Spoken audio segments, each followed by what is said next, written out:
hablar en Venezuela sobre la moneda, sobre un modelo económico totalmente distinto al que tenemos. Pensar en que este país pudiera tener una economía sana era prácticamente traición a la patria hace apenas unos años. Pareciera que la crisis política, social y sobre todo económica que están atravesando los venezolanos nos ha llevado a que empecemos a darnos cuenta que este modelo fracasó y que tenemos que pensar en modelos alternativos que puedan ser para dignificar la vida del ser humano. Y aquí quiero, en principio, decirles que vengo sumamente impactado a esta conversación porque hace apenas unos 15 minutos me escribía Carlos Ocariz en el grupo que tenemos de Primero Justicia de discusión de temas para contarnos que hoy 15 niños que han sido abandonados en la misión vivienda porque sus padres no tienen cómo mantenerlos. Hoy encontraron 2 más con situación ya casi de desnutrición, llorando, sus padres los abandonaron y sencillamente forma parte de la tragedia que diariamente estamos viendo en Venezuela en todas partes. Un gobierno que llegó a ser el gobierno con mayores ingresos en la historia del país y un pueblo que hoy es el pueblo más empobrecido que hayamos podido tener en nuestra historia. Yo recuerdo que cuando Rafael Caldera era presidente de la República, el precio del barril llegó a estar a $7 y jamás nadie tuvo que hacer una cola para comprar alimentos para su casa, sencillamente porque en aquel momento todavía en Venezuela producíamos buena parte de los alimentos que le hacían falta al país. Hoy lamentablemente eso no es así.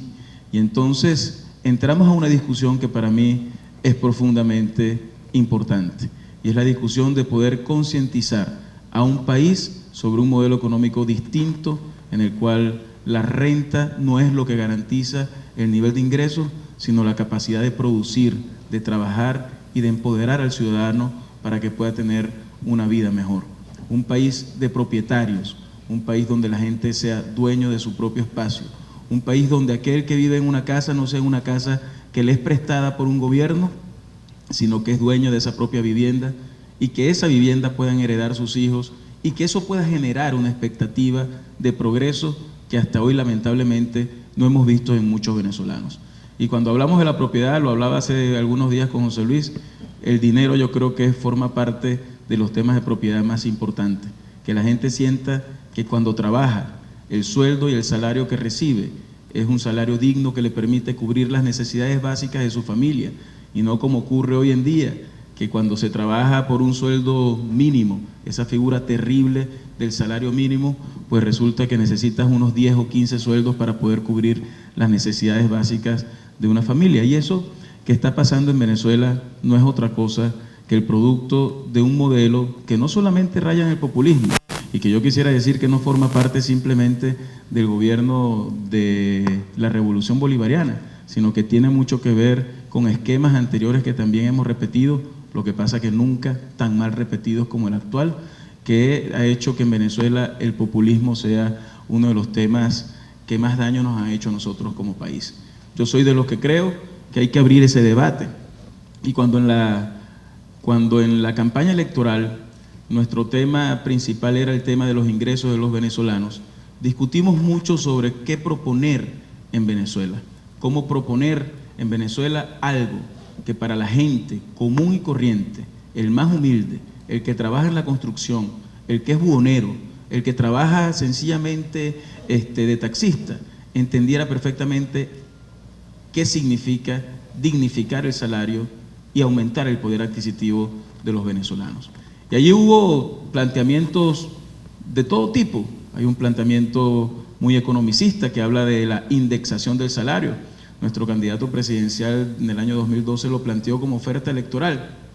Y francamente, cuando tú hablas con el ciudadano común y le dices que el salario debe ser indexado, es un tema más o menos casi que cualquier palabra que le puedas hablar en chino o en francés, pero que no es un tema que el común de la gente pueda entender. Había otra figura que se hablaba de igualar el salario a la canasta básica, y francamente eso tampoco es una cosa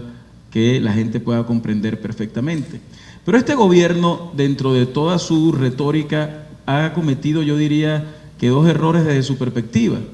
Para mí, este ha sido un gobierno que ha querido ideologizar al país, y una de las principales cosas que nos dijo desde el principio Hugo Chávez era que el consumo era muy malo y que los países consumistas no eran más que prácticas del capitalismo. Y lo que hizo durante los primeros 10 años de su gobierno fue profundizar el consumismo en Venezuela a niveles que nunca antes habíamos visto. Y los programas sociales hicieron que en muchos barrios del país mucha gente tuviese dinero en el bolsillo. Y empezamos a ver aquella suerte de fiesta en la cual todo el mundo tenía el celular más nuevo, la gente se vestía muy bien, se gastaba un porcentaje altísimo en bienes que tenían que ver, o en productos que tenían que ver con la belleza o la higiene personal, pero nada de esos programas sociales se tradujeron en educación, en salud,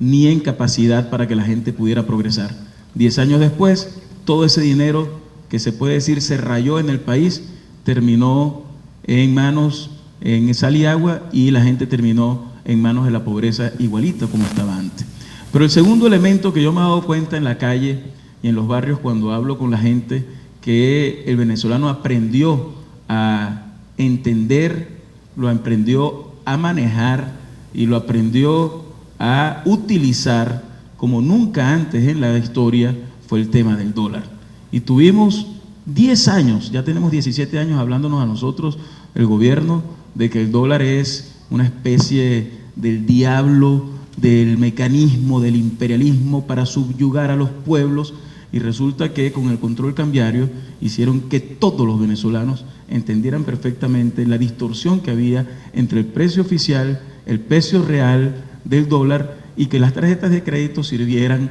para esto que se ha llamado los raspacupos y que terminó siendo algo que todo el mundo utilizó en Venezuela, sobre todo la gente más humilde. Y cuando tú vas a un barrio y hablas con un buhonero, por ejemplo, un cuento para echarles, una señora buhonera me decía: Guanipa, tengo un problema gravísimo. Y digo, ¿cuál será, María? Me dice María, ella se llama María Melián. Me dice, bueno, que yo compré una casita y la compré por $450,000. Yo no tenía la plata completa y se la pedí a un prestamista, pero este es un prestamista serio, porque él me cobra solamente el 7% mensual. Lo cierto del caso es que el prestamista, con esto de la devaluación del dólar, imagínense usted, un prestamista serio, con esto de la devaluación del dólar, el tipo está desesperado porque le pague, porque cuando me prestó la plata eran $6,000 y ya son $2,000. Entonces yo tengo que pagarle rápido porque él no puede aguantar más perder los dólares que le significaban esos bolívares. Cuando eso te lo dice un buhonero, una persona que vende pepito, chistrí, galletas en la calle, te estás dando cuenta que la gente entiende mucho más de lo que nosotros imaginamos el tema de la moneda y de la debilidad de la moneda frente a lo que significa su capacidad adquisitiva y sobre todo su calidad de vida. Cuando se ideologizan los temas y cuando se dice que el tema de la moneda es un tema que tiene que ver con la soberanía nacional y no con la dignificación del pueblo, ya ahí hay una distorsión. Y lo que no puede seguir pasando es que un tema que tiene que ser parte de la propiedad de cada ciudadano esté signado por la arbitrariedad y el populismo de un gobierno de turno. Que un banco central dependa políticamente de un gobierno que decide cuando le da la gana cómo va a producir billetes, generando eso una crisis inflacionaria que hace que la gente sea más pobre, ya ahí hay una distorsión inaceptable. Tengo amigos economistas que cuando hice el planteamiento me dijeron que no les hablara más nunca porque yo era el tipo más populista del mundo. Y yo les quiero decir algo con toda franqueza. Yo me siento profundamente orgulloso de haber puesto sobre el debate nacional el tema de la moneda nacional desde la perspectiva del más humilde, desde la perspectiva del trabajador, desde la perspectiva del poder adquisitivo de la gente que hoy no tiene cómo vivir y que quiere vivir en un país mejor. El día que nosotros podamos hacer de los temas económicos temas que puedan ser digeribles por todo el país, vamos a tener una ciudadanía mucho más dispuesta a este tipo de cambios, y yo estoy abierto a que este debate se mantenga, y por eso felicito la publicación de este libro. Cuando las crisis están en una situación como la que hoy tenemos, yo diría la peor crisis social y económica que hayamos atravesado en el país, es cuando más abierta está una sociedad a cambios. Aprovechemos este momento no para latigarnos a nosotros mismos ni autoflagelarnos. Aprovechemos este momento más bien para abrir un debate que permita que la ciudadanía, que hoy es muy consciente, se abra a este tipo de discusiones y podamos construir una sociedad que en el futuro impida que gobiernos como este puedan entronizarse en el país y hacer el daño que tanto nos ha hecho este gobierno a los venezolanos. Muchas gracias, José Luis, felicitaciones por tu valentía y bueno, seguimos luchando para que este país pueda ver el cambio muy pronto.